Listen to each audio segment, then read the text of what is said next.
आप सभी दोस्तों का राकेश मेहरा जी के क्लासेस के YouTube चैनल पर हार्दिक स्वागत है। इस चैनल पर आज हम नोबेल पुरस्कारों से संबंधित कुछ बातें करने जा रहे हैं। एक पार्ट मैंने पहले उपलब्ध करवाया था जिसका नाम था नोबेल पुरस्कार पार्ट फर्स्ट, जिसमें हमने नोबेल पुरस्कारों के संबंध में जो बेसिक जानकारी है वो प्राप्त की थी, जिसको आप एक तरीके से बैकग्राउंड या पृष्ठभूमि कह सकते हो। सामान्य तौर पर उसमें से काफ़ी क्वेश्चंस बनते हैं। आज जो मैं आपके सामने बात करने जा रहा हूं वो लेटेस्ट जो अवार्ड मिले हैं, आप कह सकते हो नोबेल पुरस्कार 2020, उन पर चर्चा करने जा रहा हूं। आज का जो अपना लेक्चर है, इसकी सबसे महत्वपूर्ण और ख़ास बात ये होगी कि जो कठिन नाम होते हैं उनको हम कैसे याद करें। उसी दिशा में मैंने कुछ ट्रिक्स बनाई है और उस ट्रिक्स के आधार पर आपको वो याद भी रह जाएंगे और एग्ज़ाम में जब वो आएंगे तो आप उनको भली भांति समझकर क्वेश्चन को सही कर पाओगे, और सही क्वेश्चन आपकी कामयाबी को निर्धारित करता है। इसी कामयाबी को निर्धारित करने के संबंध में ही मैंने ये लेक्चर तैयार किया है, और इस लेक्चर को आप ज़्यादा से ज़्यादा सोशल मीडिया पर शेयर करेंगे, अपने फ्रेंड सर्किल में बताइए इन्हें, ताकि इन ट्रिक्स के माध्यम से वो जो अस्पष्ट और जो गंभीर नाम है, आप कह सकते हो जो कठिन नाम है, उनके वो जहन में बना रहे और जब क्वेश्चन आए तो उसके साथ वो न्याय कर सके। इसके अलावा डिस्क्रिप्शन में जो लिंक दिए गए हैं, जो टेलीग्राम का लिंक है और ऑनलाइन स्टडी मटेरियल को परचेज करने से संबंधित जो हमारी ऐप है, जो राकेश मेहरा जी के क्लासेस के नाम से है, जिसका आपको काफ़ी रिस्पॉन्स मिला है, उसका लिंक दिया गया है। आप अपनी आवश्यकता अनुसार उसे डाउनलोड कर सकते हैं। तो अब मैं अपना लेक्चर स्टार्ट करता हूँ। हेडिंग डाल दीजिए नोबेल पुरस्कार 2020। नोबेल पुरस्कार 2020। 3 कॉलम बनाऊंगा। कौन से कॉलम पर आपने ज़्यादा ध्यान देना है उस पर गौर करें। जैसे सबसे पहले तो मैं बात करूंगा विजेता की, विनर। उसके बाद मैं बात करूंगा क्षेत्र, किस क्षेत्र में इन्हें मिला है। वास्तव में आपके एग्जाम की दृष्टि से मैं देखूं तो ये 2 बातें आपके लिए इंपॉर्टेंट होती है, लेकिन मैं चाहूंगा कि आप एक शब्द और मैं लिख रहा हूं विशेष, मतलब किन के लिए इसे मिला है, ये प्राइज इन्हें किसके लिए मिला है, उस पर भी ध्यान दें। और हल्का सा जब हम ध्यान रखते हैं तो कई बार क्या होता है, एग्जामिनर यू टर्न कर जाता है, उस स्थिति में हम उसके साथ न्याय कर पाते हैं। तो सबसे पहले जो मैं बात करने जा रहा हूं उन विजेताओं की जिन्हें चिकित्सा, भौतिकी और इन क्षेत्रों में, अन्य क्षेत्रों में जो प्राइज मिला। जैसे पहला लिखिए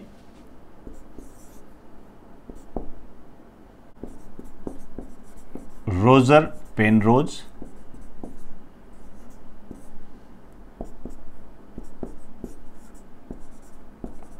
रेनहार्ड गेंजेल,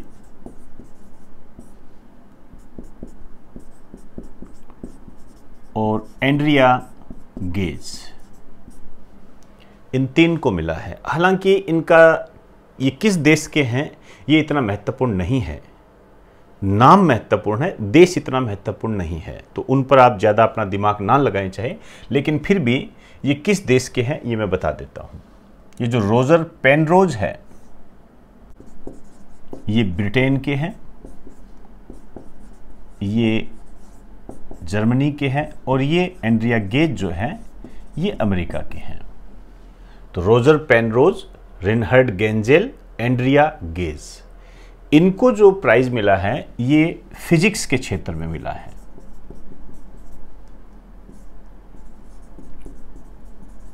भौतिकी इस क्षेत्र में मिला है, और इन्हें जो मिला है ये मिला है ब्लैक होल की थ्योरी को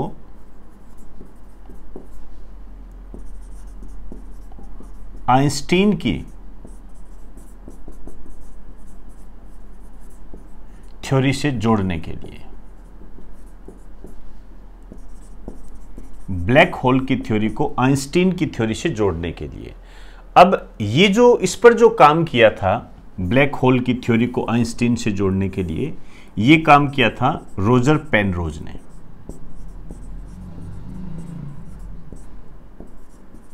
ये रोजर पेनरोज के द्वारा किया गया।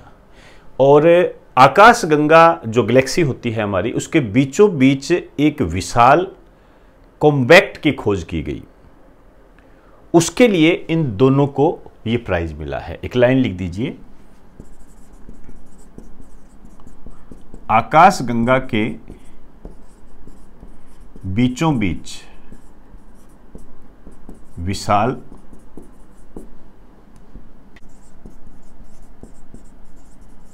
कॉम्पैक्ट ऑब्जेक्ट की खोज करने के लिए।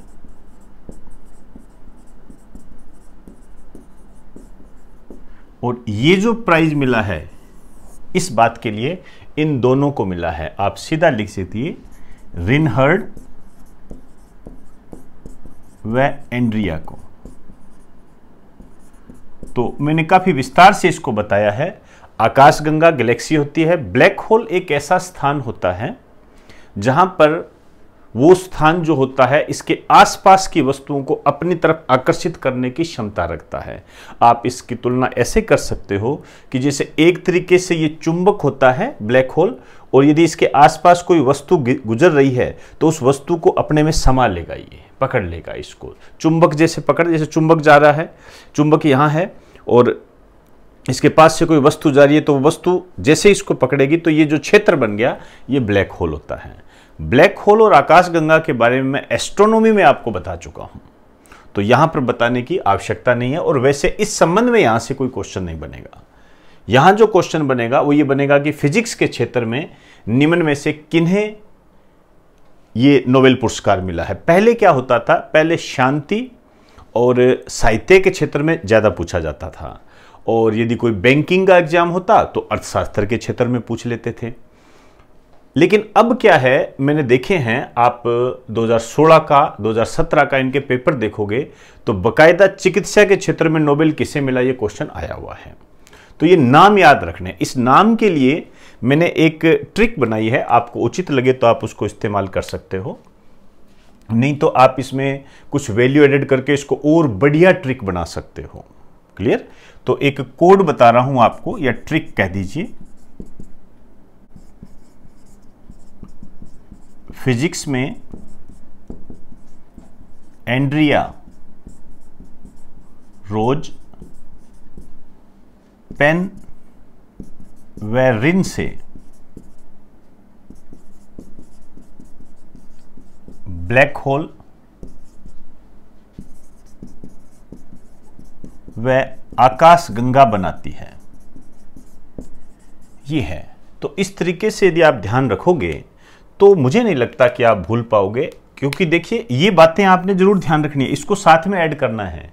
नहीं तो अभी मैं चिकित्सा का बताऊंगा, अर्थशास्त्र का बताऊंगा, आप गोलमोल कर दोगे उसको, वो गड़बड़ी हो जाएगी। तो ध्यान रखें। देखिए फिजिक्स में मतलब हमें पता लग गया कि क्षेत्र कौन सा हो गया, भौतिकी हो गया, फिजिक्स हो गया। एंड्रिया किसी महिला का नाम है, लड़की का नाम है। रोज मतलब हमेशा, तो एंड्रिया रोज यहां से आ गया। रोज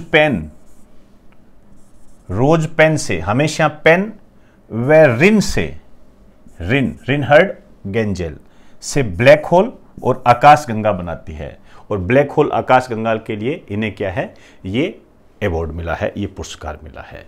तो इस तरीके से यदि आप ध्यान देते हो तो मुझे लगता है आपके ये याद भी रहेगा, और क्वेश्चन जब आएगा तो उसके साथ आप न्याय कर पाओगे। अब मैं दूसरी बात करने जा रहा हूं, आइए।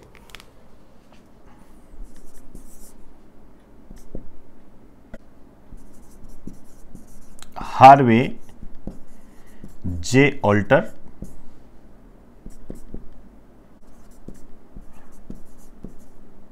माइकल ह्यूटन माइकल ह्यूटन और चार्ल्स राइज। अब देखिए, ये जो माइकल ह्यूटन है ये तो है यूके के, ये यूके के हैं, यूनाइटेड किंगडम के हैं, जबकि ऑल्टर और राइज जो है ये दोनों अमेरिका के हैं। देशों के नामों पर ज़्यादा फोकस करने की आवश्यकता नहीं है। इन्हें जो मिला है चिकित्सा के क्षेत्र में मिला है, मेडिसिन के क्षेत्र में इन्हें मिला है, और इन्हें जो मिला है हेपेटाइटिस सी के वायरस की खोज के लिए। हम हेल्थ टेक्नोलॉजी में पढ़ते हैं हेपेटाइटिस बी, हेपेटाइटिस ए, याद कीजिए, उसी से रिलेटेड है ये, ब्लड की थ्योरी से ये कोरिलेट करता है। तो आप नॉर्मल ध्यान रखें कि हेपेटाइटिस सी के वायरस की खोज के लिए चिकित्सा के क्षेत्र में हार्वे जे ऑल्टर और माइकल ह्यूटन और चार्ल्स राइज को नोबेल पुरस्कार मिला है। अब इसको कैसे याद करोगे, इसका एक मैं कोड या ट्रिक बताता हूं आपको।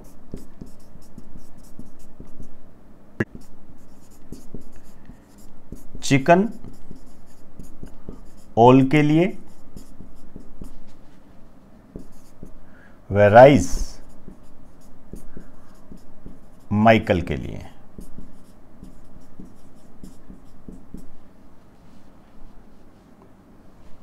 क्लियर? चिकन ओल के लिए, देखिए ध्यान से समझिए, चिकन मतलब चिकित्सा, ओल मतलब चिकित्सा के क्षेत्र में ऑल्टर, ठीक है, ओल के लिए। राइज, चार्ल्स, ये पूरा लिखना चाहो तो चार्ल्स एम राइज है ये, पर राइज के नाम से याद रखो। राइज माइकल के लिए, दूसरे कौन सा है, माइकल के लिए। मतलब जो चिकन है वो तो सभी के लिए है, और जो राइज है वो माइकल के लिए। माइकल कोई व्यक्ति है, ऐसे समझ लीजिए आप सारे, याद रखने के तरीके के आधार पर आपको बता रहा हूं। और हेपेटाइटिस सी वायरस के लिए ये खोज के लिए इसको ये अवार्ड मिला। और जोड़ना चाहो तो ये भी कह सकते हो, चिकन ऑल के लिए और राइज माइकल के लिए, हैप्पी। ऐसे बोलते हैं ना कि ये इसके लिए है, ये तेरे लिए है, हैप्पी, ऐसे याद कर लीजिए। आगे करना चाहो तो कर दीजिए, हैप्पी मतलब हेपेटाइटिस सी के वायरस की खोज करने के लिए इन्हें ये प्राइज मिला है।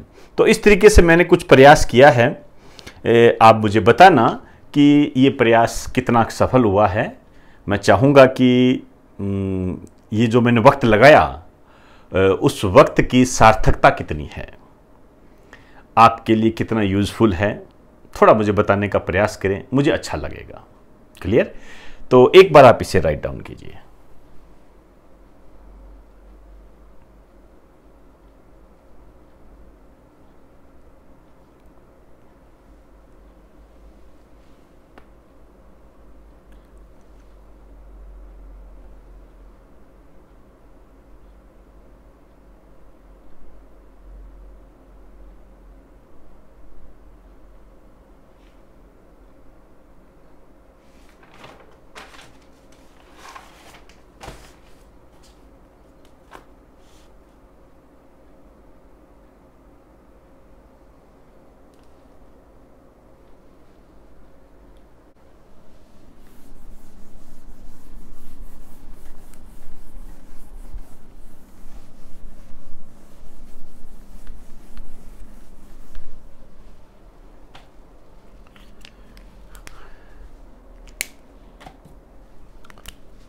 तीसरा लिखिए,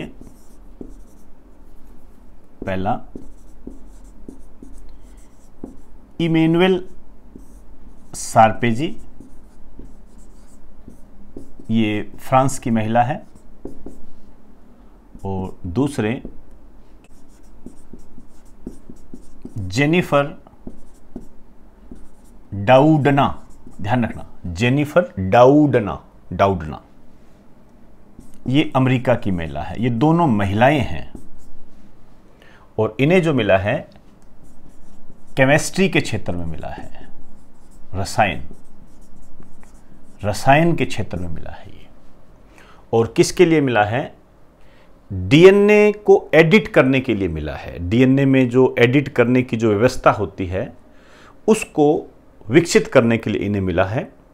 एक तरीके से एक सीजर है जिसमें क्या होता है, जैसे मैं थोड़ा सा बताना चाहूँगा, जैसे ये डीएनए है, इसके अंदर ऐसे जीन होते हैं, तो उस सीजर, उस कैंची के माध्यम से क्या है, इसको हम अलग कर सकते हैं और जोड़ सकते हैं। याद कीजिए, हम बायोटेक्नोलॉजी में पढ़ते हैं डीएनए की कैंची, उसी का ये विस्तृत रूप है, ये उसी के बारे में बता रहा हूं। क्लियर? क्रिस्पर्स केस व जेनेटिक सीजर्स की खोज के लिए, जेनेटिक सीजर्स की खोज के लिए डीएनए को एडिट करने का टूल मतलब साधन, ब्रैकेट में लिख दीजिए, डीएनए एडिट करने के टूल को विकसित करने से संबंधित।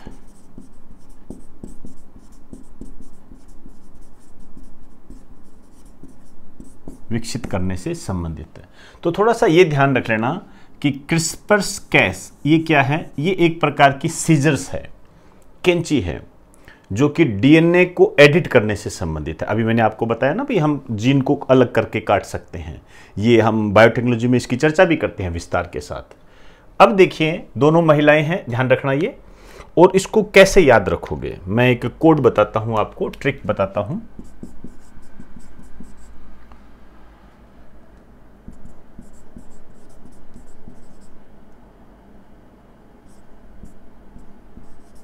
रसोई में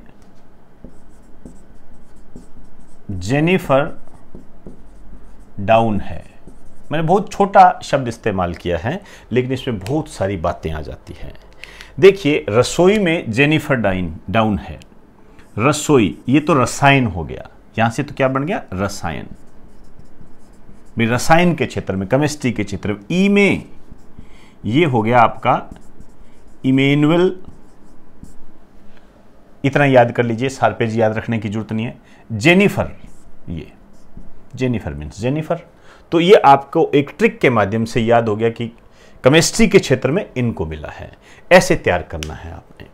अब मैं नेक्स्ट पर चर्चा करने जा रहा हूं।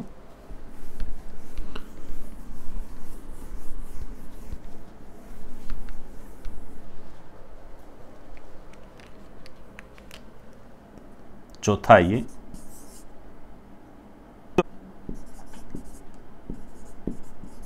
लुइस ग्लुक, ये जो है अमेरिकी कवयित्री है, ये अमेरिकी कवयित्री है ये, और सटीक काव्यात्मक अभिव्यक्ति के लिए इन्हें ये सम्मान मिला है। मतलब सटीक, सीधे तौर पर काव्य के माध्यम से अपनी बात कहती है, सीधी बात कहती है, इसको कहते हैं सटीक काव्याभक्ति, उसके लिए इसको मिला है ये। और साहित्य के क्षेत्र में है, लिटरेचर आप कह सकते हो।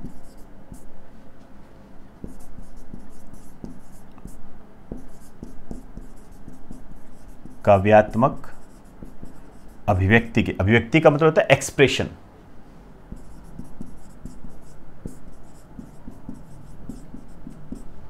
कुछ बातें मैं और बताना चाहूंगा इनके बारे में।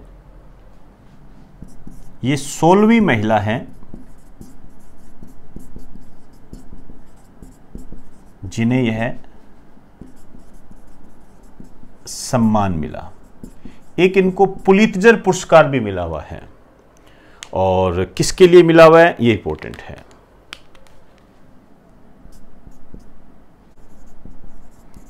इन्हें 1993 में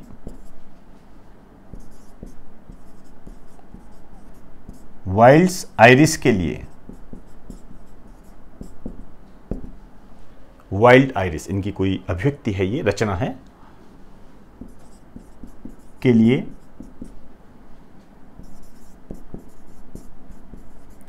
पुलित्जर पुरस्कार मिला हुआ है। आपसे पूछा जा सकता है वाइल्ड है, ये वाइल्ड आइरिस किसकी रचना है? तो ये लुइस ग्लुक की है। अन्य रचनाएं भी है इसकी, उनको भी आपने ध्यान रखना है, उनका नाम याद रखना है। कई बार इस टाइप के क्वेश्चन बनते हैं। पहला लिखिए अरवानो, फेथफुल,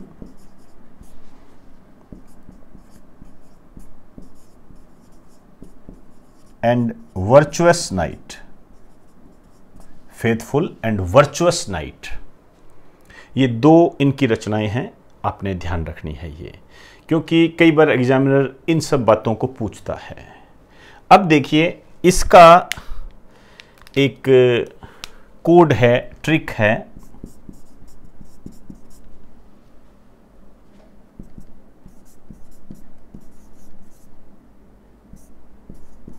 सालू ग्लू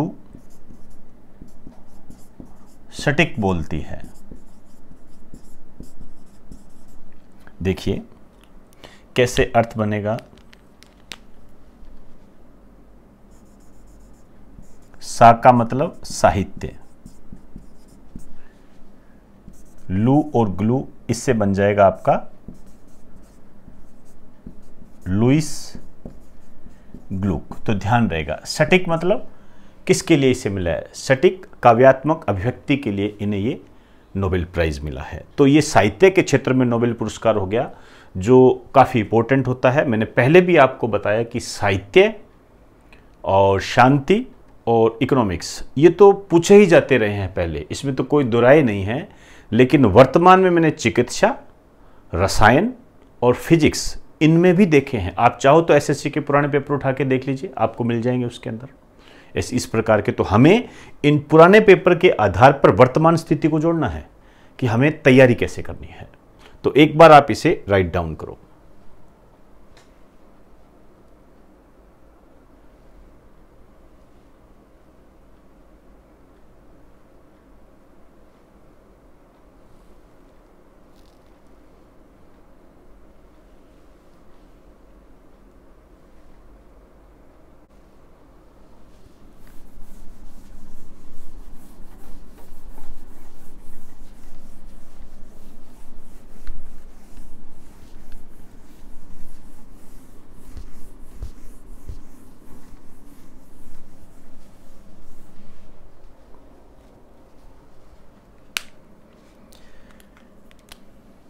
नेक्स्ट लिखिए WFP वर्ल्ड फूड प्रोग्राम। ये एक ऑर्गेनाइजेशन है, एक प्रकार की संस्था है, इसको ये पुरस्कार मिला है। तो ये आपको वैसे भी याद रह जाएगा। और शांति का भाई कहने की जरूरत ही नहीं है, मोस्ट होता है ये। अब देखिए WFP क्या है उसकी हम चर्चा करते रहेंगे। वर्ल्ड फूड प्रोग्राम है, विश्व खाद्य कार्यक्रम के नाम से इसको जानते हैं। यूएनओ के अंडर में काम करता है इसने, और जीरो हंगर का लक्ष्य इसने 2030 रखा है, वर्ष 2030 रखा हुआ है। आप जानते हो कि यूएनओ ने 17 सस्टेनेबल डेवलपमेंट गोल निर्धारित किए थे, उसका ये मेंबर भी है। उसको आगे बढ़ाने का काम भी ये करता है, करेंगे बात उसकी।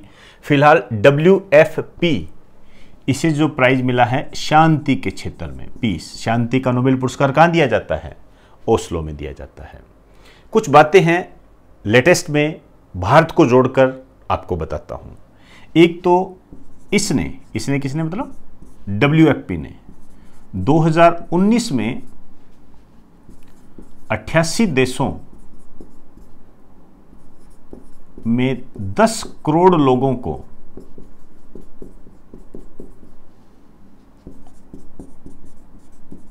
को सहायता पहुंचाई थी। फूड से संबंधित जो है सहायता पहुंचाई थी, इस कारण से इसे ये प्राइज मिला है। भारत में ये 1963 से सक्रिय है। लाइन लिख दीजिए,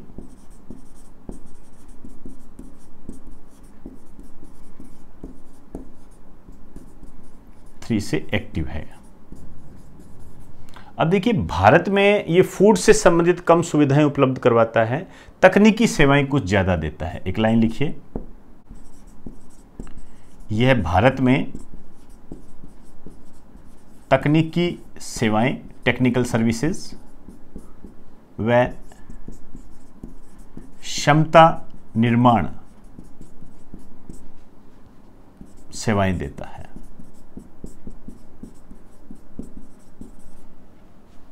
मुख्य रूप से ये है। अब मैं बात करने जा रहा हूं WFP पर, काफी महत्वपूर्ण है।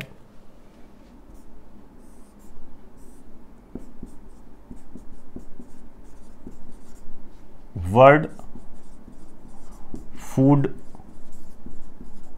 प्रोग्राम, विश्व खाद्य कार्यक्रम।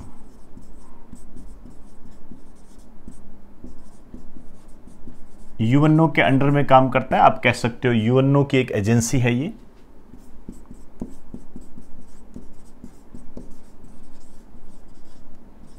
यूएनओ की एजेंसी है, और ध्यान रखना ये इंटर गवर्नमेंटल ऑर्गेनाइजेशन है।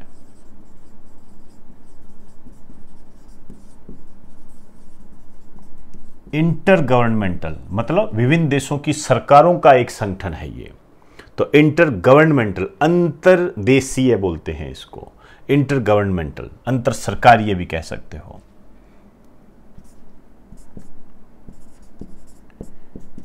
यह है विश्व का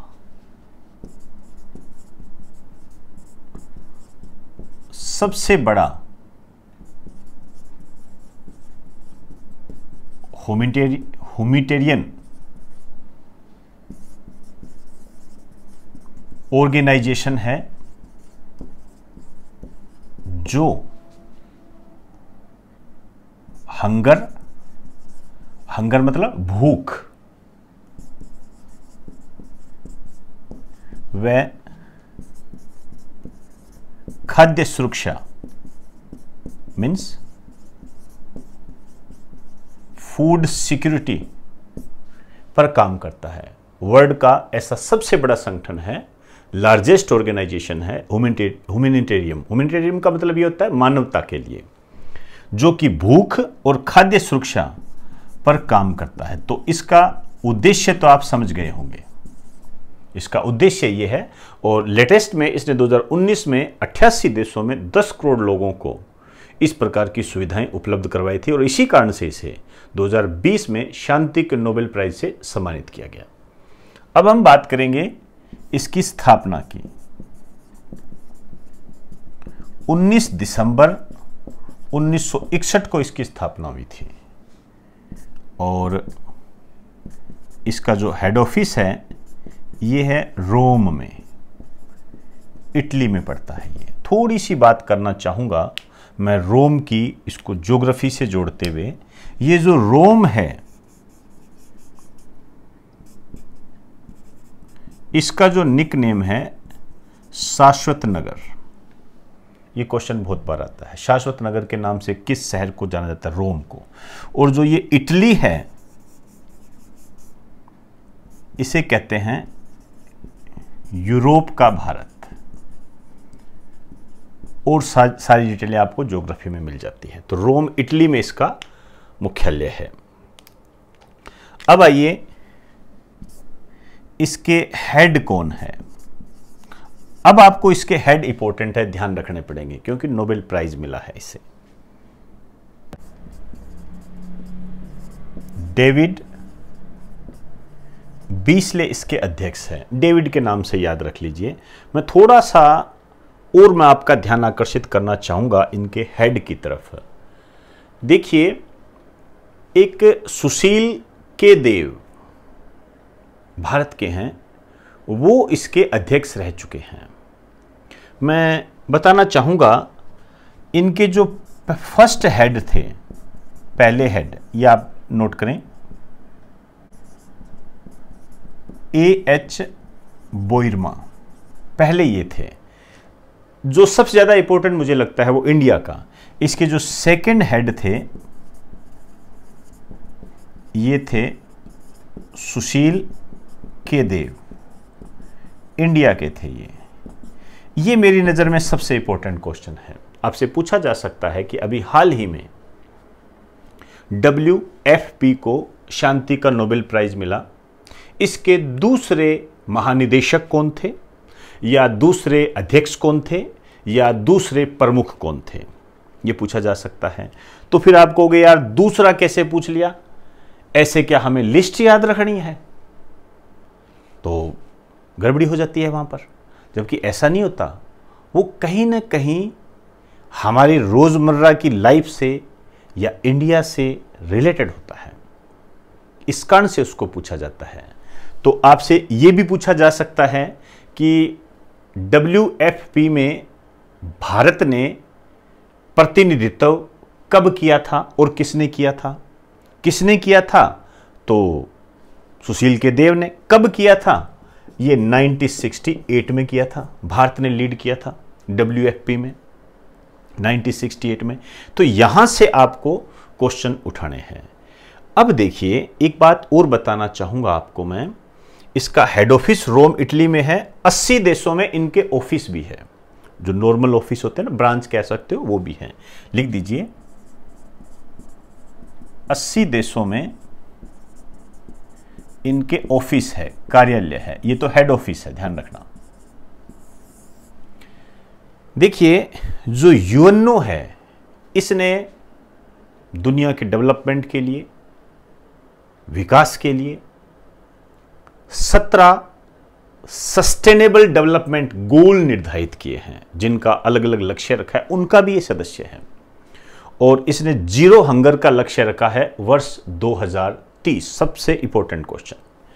तो एक दो बातें और लिखिए आप।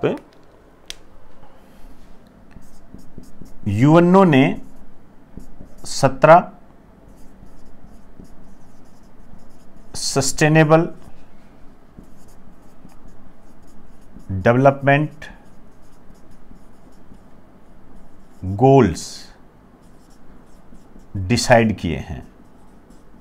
जहां तक मुझे याद आ रहा है, यह क्वेश्चन आ भी चुका है कि कितने गोल निर्धारित किए हैं। तो 17 इसको ऐसे भी लिखा जाता है SDG, इनका मेंबर है ये।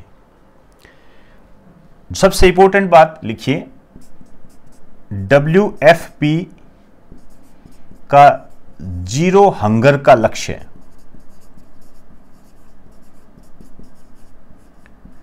जीरो हंगर का लक्ष्य है वर्ष 2030। टिक कर दीजिए, इसको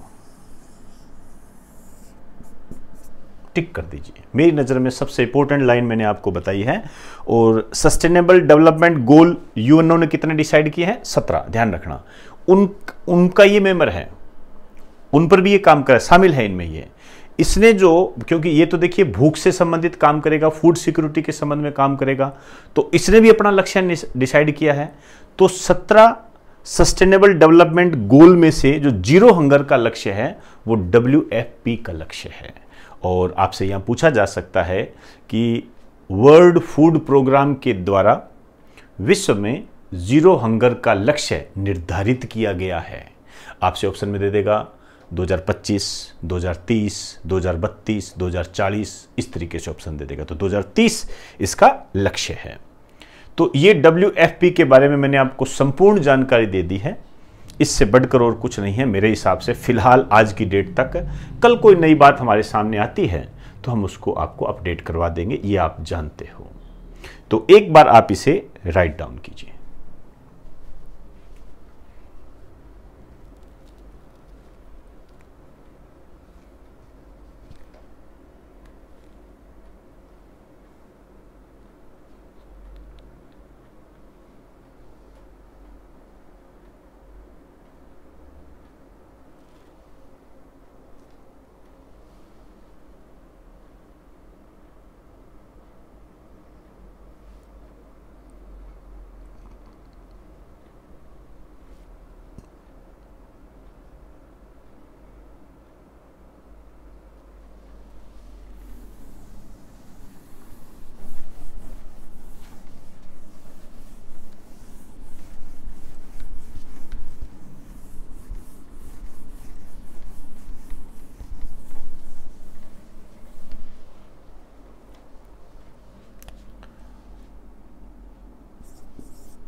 पोल और मिलग्राम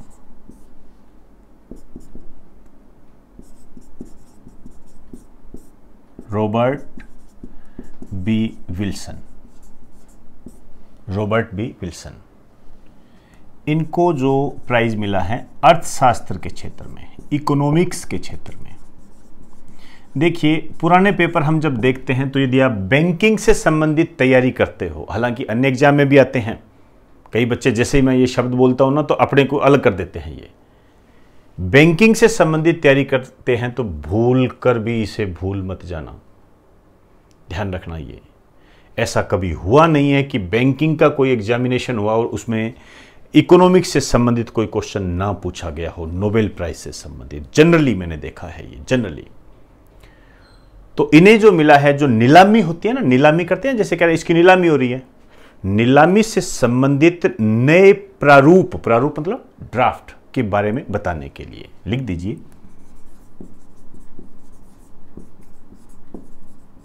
नीलामी से संबंधित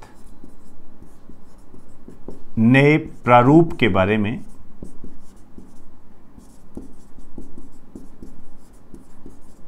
बताने के कारण इन्हें ये मिला है। तो मैं एक ट्रिक बताऊंगा, याद हो जाएगा आपके।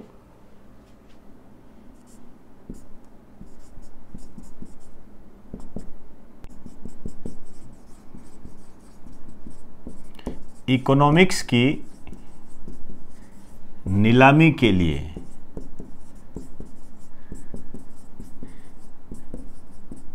मिल विल लो, देखिए इकोनॉमिक्स की नीलामी के लिए मिल विल लो। भाई इकोनॉमिक्स बड़ा हार्ड सब्जेक्ट होता है, हालांकि मेरा फेवरेट है इकोनॉमिक्स, समझ में आनी चाहिए। और एक बार यदि आपने कड़ी से कड़ी जोड़ दी तो कोई समस्या आती नहीं है। और बीच में यदि हम कोई ज़्यादा ज्ञान लगाने लग जाते हैं, ज़्यादा इकोनॉमिस्ट बनने लग जाते हैं, तो जनरल इकोनॉमिक्स कभी समझ में नहीं आती है। लेकिन बहुत ही प्यारा सब्जेक्ट होता है। एक चीज़ आपने पकड़ ली, फिर अपने आप आगे चलते जाते हो। ये जो बच्चे पढ़ते हैं उनको मालूम है इस बारे में, और ऑनलाइन स्टडी मटेरियल में तो इकोनॉमिक्स अपनी चली रही है। तो इकोनॉमिक्स की नीलामी के लिए मिल विल लो, कहते हैं ना मिल विल लो यार उसे। तो इकोनॉमिक्स की नीलामी के लिए मतलब नीलामी से संबंधित नए प्रारूप बताने के लिए इकोनॉमिक्स का क्षेत्र हो गया, और जो मिल है ये हो जाएगा मिलग्राम, एक ही नाम याद कर लो चाहे, और जो विल है ये हो जाएगा विल्सन। पूरा नाम याद रखने की कोई आवश्यकता नहीं है, Paul R Milgrom, Robert B Wilson. Clear. अब एक चीज और बता देता हूं, इनका संबंध किन देशों से है। अमेरिका, दोनों ही अमेरिका से संबंधित है ये। तो ये सारे नोबेल प्राइज आपको मैंने करा दिए जो लेटेस्ट में है। किस तरीके से आपने तैयार करना है उसका भी मैंने आपको प्रयास किया है। बताना मुझे आपको ये ट्रिक वगैरह कैसी लगी, कमेंट बॉक्स में लिखना, देखते हैं आपकी क्या राय है। तो एक बार आप इसे राइट डाउन कीजिए।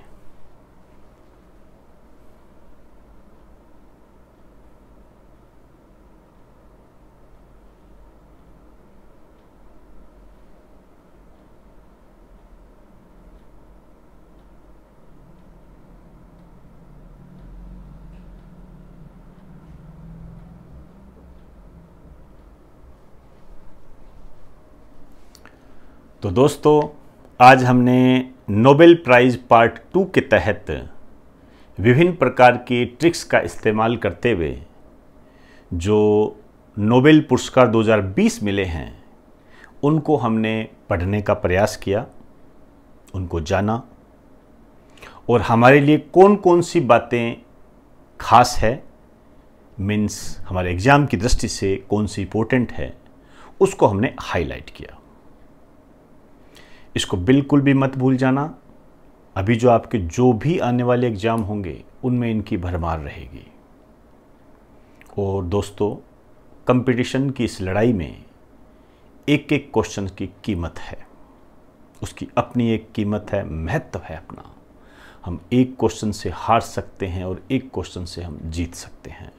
तो इस हार जीत की लड़ाई में हमें आगे रहना है और हमें आम से खास का सफ़र तय करना है, क्योंकि अभी तो आप एक आम आदमी हो और ख़ास आदमी बनने के लिए जो ये सफ़र आपने तय करना है उसके लिए जो आप मेहनत करोगे वो ही एकमात्र रास्ता होगा जो आपको आम से खास बनाएगा।